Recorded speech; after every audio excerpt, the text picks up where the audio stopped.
Aux Pays-Bas, le parti d'extrême droite islamophobe de Geert Wilders remporte les élections législatives selon les sondages à la sortie des urnes. Les combats entre les troupes israéliennes et le Hamas font toujours rage dans la bande de Gaza. Quelques heures plus tôt, Israël a donné son feu vert à une trêve. Les Israéliens accueillent la nouvelle de l'accord sur les otages avec prudence. Ils ne font pas confiance au Hamas et pensent à ceux qui resteront à Gaza. Le Parlement européen approuve de nouvelles règles pour réduire, réutiliser et recycler les emballages.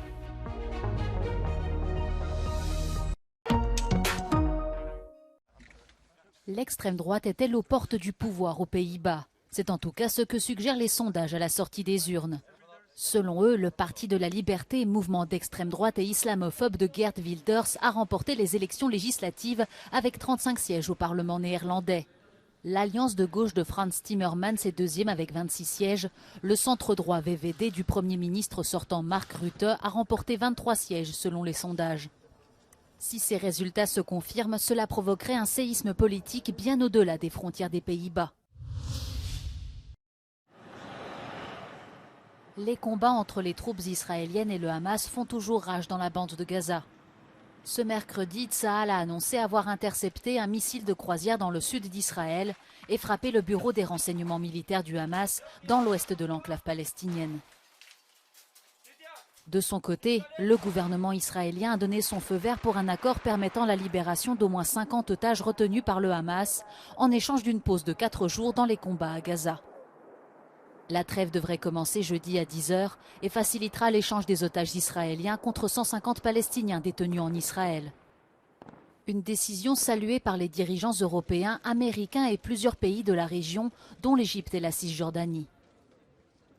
Le gouvernement israélien a également publié le nom des 300 détenus palestiniens qui pourraient être libérés. Parmi eux, 33 femmes, 123 adolescents et 144 hommes. La plupart sont des détenus en attente de jugement. Les familles des otages espèrent, elles, que l'accord sera prolongé avec la libération quotidienne de 10 autres captifs israéliens et 30 prisonniers palestiniens après l'échange initial. La trêve humanitaire permettra d'acheminer une aide indispensable à Gaza. Les milliers de Palestiniens déplacés ne pourront cependant pas encore regagner définitivement leur foyer.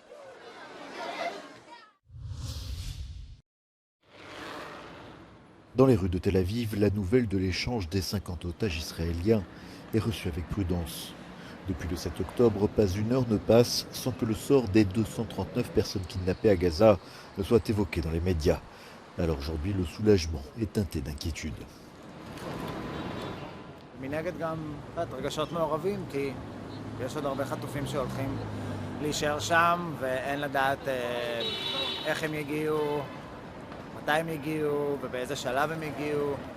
זה לא מספיק, והם יעשו לנו גם, כל ההסכם זה בתנאים שלהם. הם יעשו מה שהם רוצים, יביאו אימהות בלי הילדים או עם ילד אחד, ישירו את כל האבות. La nouvelle de l'accord a été annoncée alors que les familles des otages se rendaient à Rome pour rencontrer le pape. It's been 47 days and I'm alone. Every day I wake up, it's the same day. And I wait a minute or two to listen for the familiar sounds that I'm used to hearing, and there's nothing. Parmi les 239 otages emmenés à Gaza le 7 octobre, il y a au moins 35 enfants, dont 18 sont âgés de 10 ans et moins.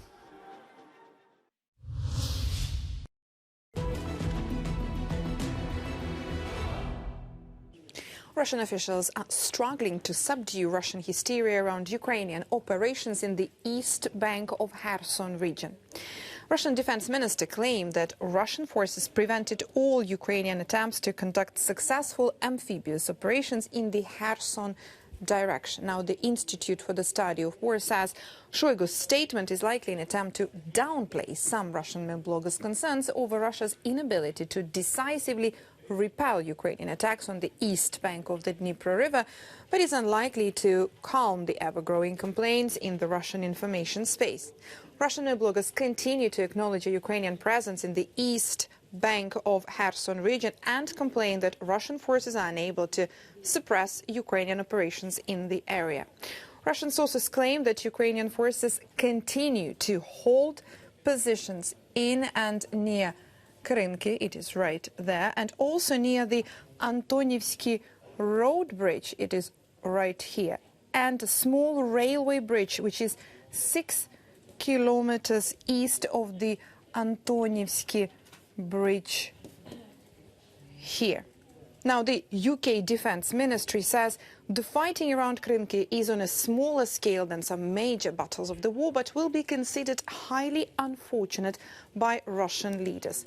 Russia withdrew from the west bank of the Dnipro River a year ago, almost certainly aiming to hold Ukrainian forces west of the river, keep the sector quiet and free up Russian forces elsewhere. L'Allemagne prolonge une nouvelle fois ses contrôles aux frontières avec la Pologne, la République tchèque et la Suisse pour 20 jours supplémentaires. Dans le viseur des autorités, la pression migratoire. La police allemande dénombre en 2023 plus de 100 000 entrées irrégulières et multiplie les contrôles et fouilles. Résultat, la police fédérale a arrêté plus de 250 passeurs en un mois à sa frontière. Ces contrôles sur la frontière orientale du pays pourraient être prolongés jusqu'à mi-décembre.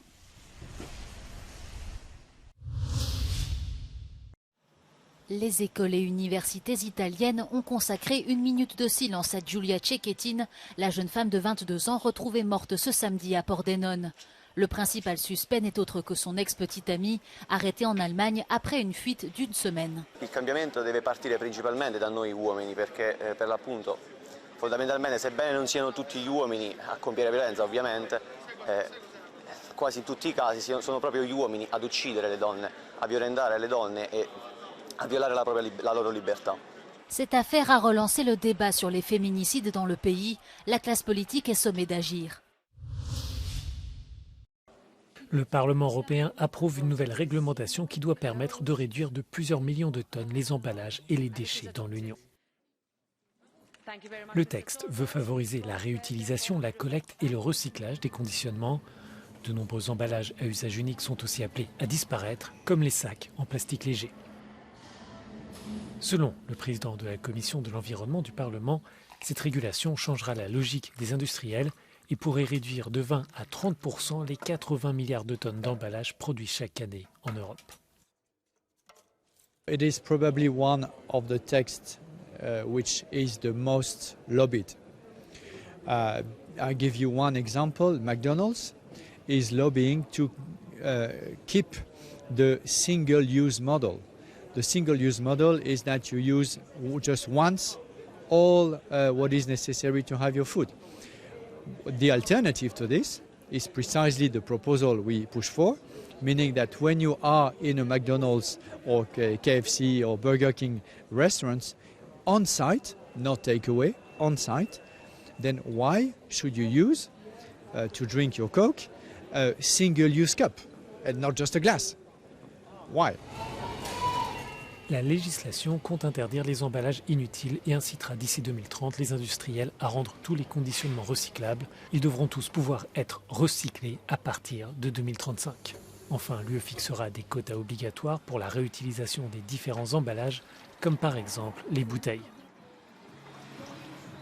Certains États membres ont demandé des dérogations pour défendre les intérêts de leurs industriels. En France, beaucoup craignaient pour les traditionnels emballages en bois du camembert et des huîtres. Ces emballages, en l'état, sont biodégradables, ils sont en bois léger et donc ils ne posent aucun problème à l'environnement. Et derrière tout ceci, il y a toute une tradition alimentaire, il y a toute une filière naturellement, une filière importante pour la France. Ça représente des milliers d'emplois, ça représente évidemment toutes des structures qu'il faut absolument préserver. Au bout du compte, les boîtes de camembert sont sauvées, mais la nécessité de réduire les déchets demeure. Chaque Européen produit annuellement près de 190 kg de déchets d'emballage.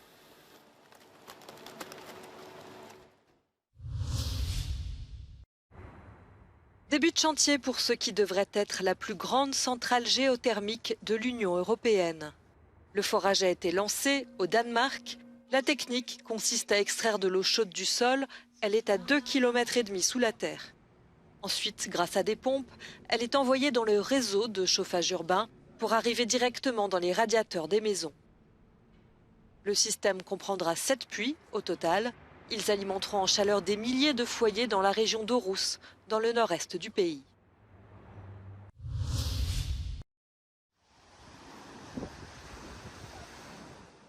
Une impressionnante trombe marine s'est abattue mardi sur la ville de Salerne, sur la côte ouest de l'Italie. La colonne d'air et d'eau s'est formée au-dessus de la mer, s'est rapprochée de la côte avant de disparaître sans faire de dégâts majeurs. Aucune victime n'est à déplorer. Les autorités italiennes appellent à la prudence jusqu'à jeudi soir, alors que de forts vents sont attendus. Habituellement moins intenses que les tornades, les trombes marines sont des colonnes d'air et d'eau en rotation qui se forment au-dessus d'un plan d'eau.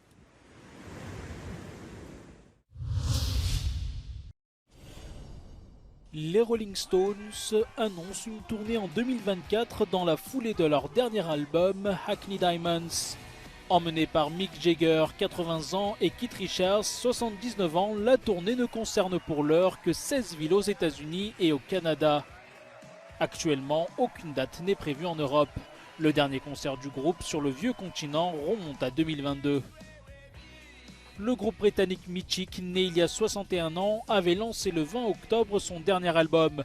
Ce 24e disque studio est le premier avec des chansons originales depuis 18 ans.